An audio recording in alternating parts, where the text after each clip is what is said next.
था ना, एक बूंद दूध ना गिरे। हाँ, सारा दूध गिरा दिया निर्लज्ज कविता। मामा से भीख मंगवाएगा क्या भांजे? हाँ? भाभी, गाय की ठोकर से गिर गया, मैं निकाल देती हूँ। चल निकाल जल्दी। हाँ हाँ। ले बेटा।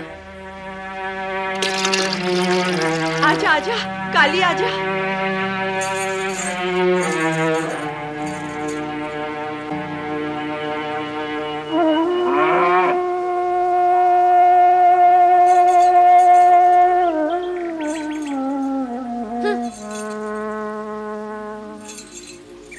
पी ले, जल्दी जल्दी पी।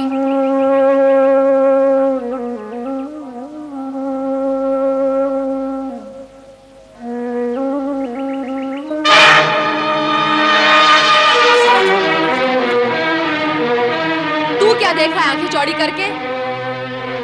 कुदृष्टि लगाएगा मेरे पुत्र को। हाँ, जा हट यहाँ से, गाय चराने लेकर जा। जा कह रही हूँ ना।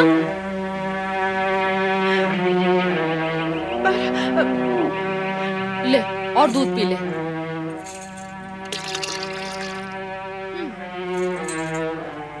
अब तू यहाँ खड़ी खड़ी क्या मुंह देख रही है महारानी?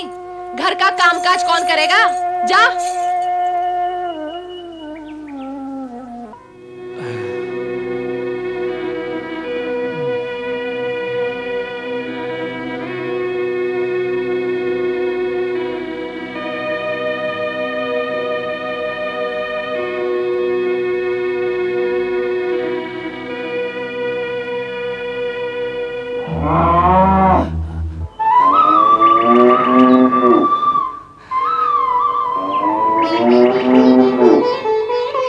लो बहन, ये मिष्ठान है तुम्हारे और उपमन्यु के लिए, एक यजमान ने दिए हैं। तारा को पता चलता तो ये मिष्ठान पुरंदर को दे देती। लो, तुम और उपमन्यु खा लो। ये लो। मामा, मिष्ठान लाए हो हमारे लिए? हाँ उपमन्यु, ये मिष्ठान तुम्हारे लिए है। लो बेटे।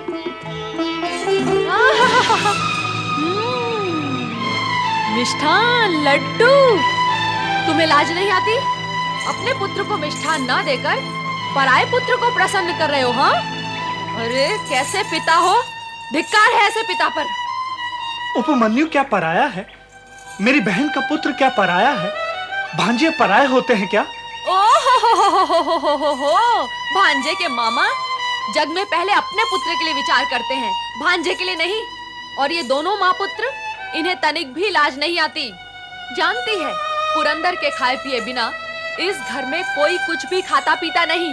फिर भी मीठा खाने के लिए न जाने कितने जन्मों से इन माँ पुत्रों की आत्मा व्याकुल थी कि इस मिष्ठान पर आंखें गड़ी हुई हैं। हाँ, आज इन्हें दंड स्वरूप भोजन ही नहीं मिलेगा। हाँ, समझे? चलो तुम अंदर, चलो, चल।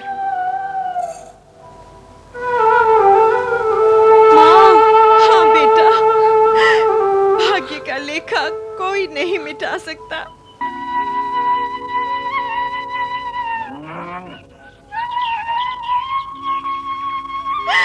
पुत्र उपमन्यु, तुझे दूध पीना है ना?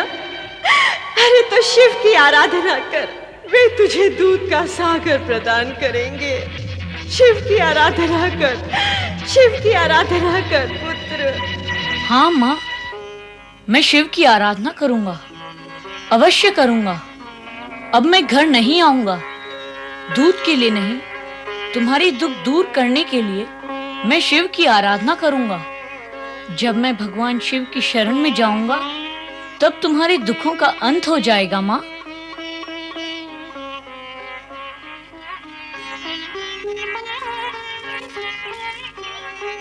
तुम सब घर लौट जाओ। यदि बता सको तो मेरी माँ को बता देना कि मेरी चिंता न करे। उससे कहना कि तुम्हारा पुत्र तुम्हारी आज्ञा का पालन कर भगवान शिव की शरण में चला गया है। जाओ गौ माताओं, घर चली जाओ।